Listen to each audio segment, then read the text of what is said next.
Thanks very much for staying with us. Time now for Eye on Africa with me, Georgia Cavan-Smith. Tonight, 2 of 3 petitions to Cameroon's Constitutional Court calling for the October 7th elections to be scrapped are rejected.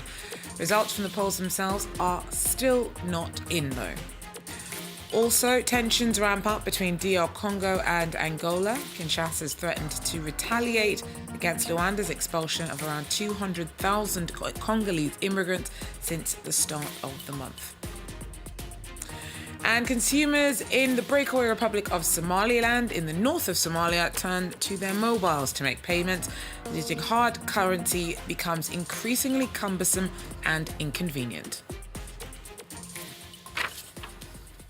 But first, Cameroonians have been following the Constitutional Council hearing petitions calling for the cancellation this month's presidential election.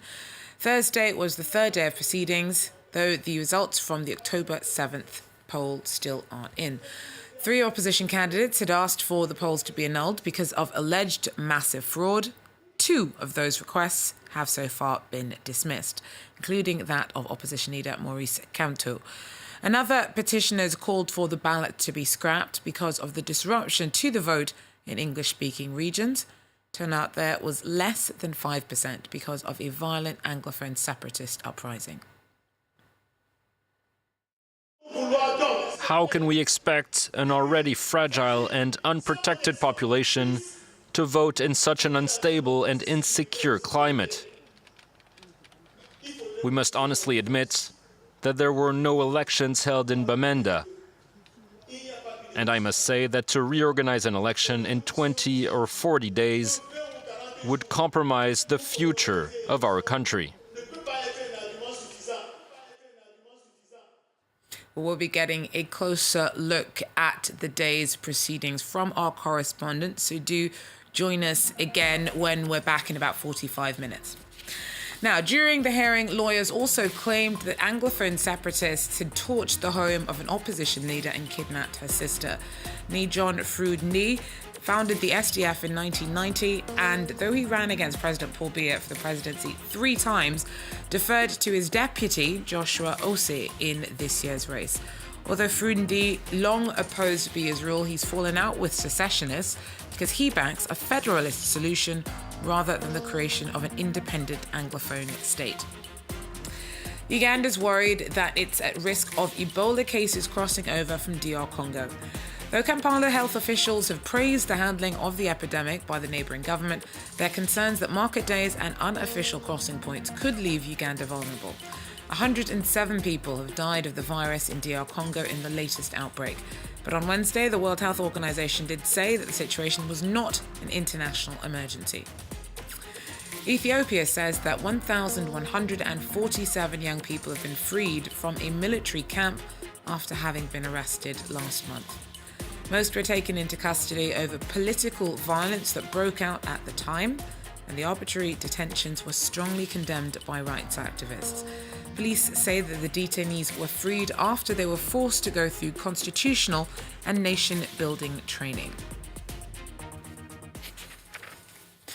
Madagascar's national football team's been given a cash award by the government following their milestone victory against Equatorial Guinea this week. The squad's 1-0 win bagged them a place in next year's Africa Cup of Nations finals. The first time that the Madagascar Berea have made it to the tournament.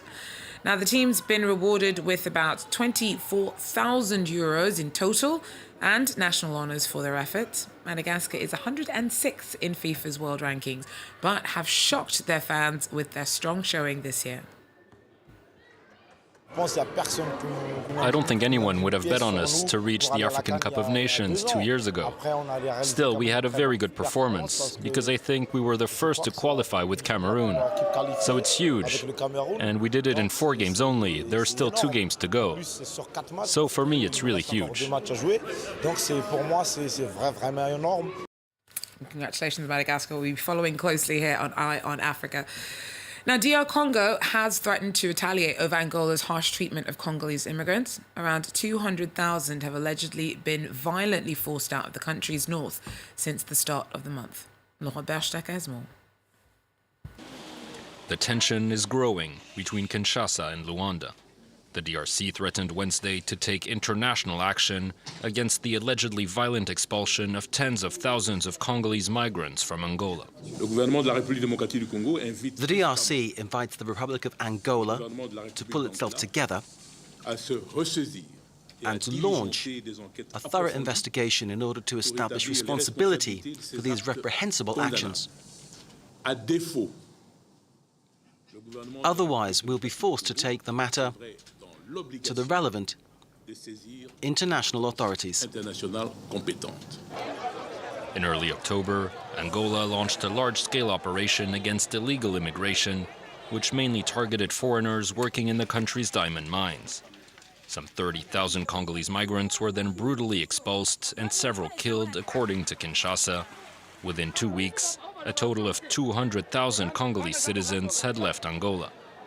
Luanda has denied using violence to kick out the migrants, but many of those who arrived at the Congolese border this week say they were ruthlessly harassed by Angolan security forces. I had to leave empty-handed because there was a lot of violence. Soldiers and residents chased us out.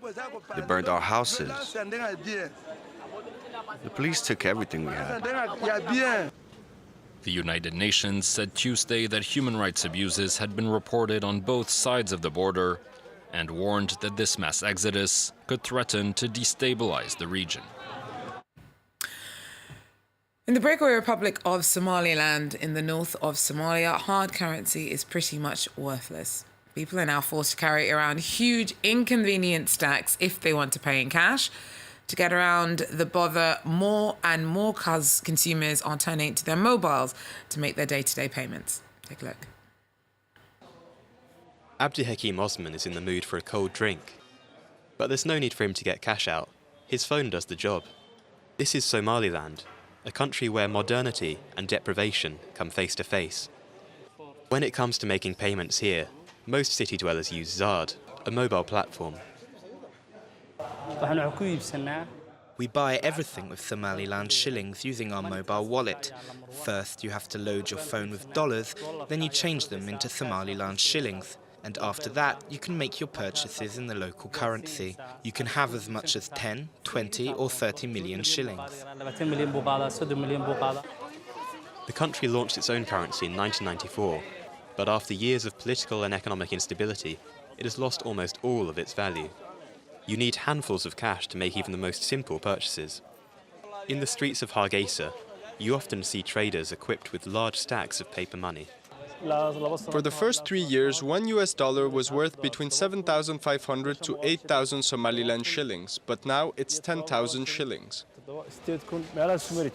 Somaliland declared independence from the rest of Somalia in 1991, but is not officially recognized by any country. It has only 2 banks, and people are wary of the banking system. The people don't put their money in government banks because they have no faith in them. They prefer to put their money in private banks or on their mobile wallet, and this contributed to the currency devaluation, also making the dollar stronger. Today, Zard has 850,000 users, a quarter of the population.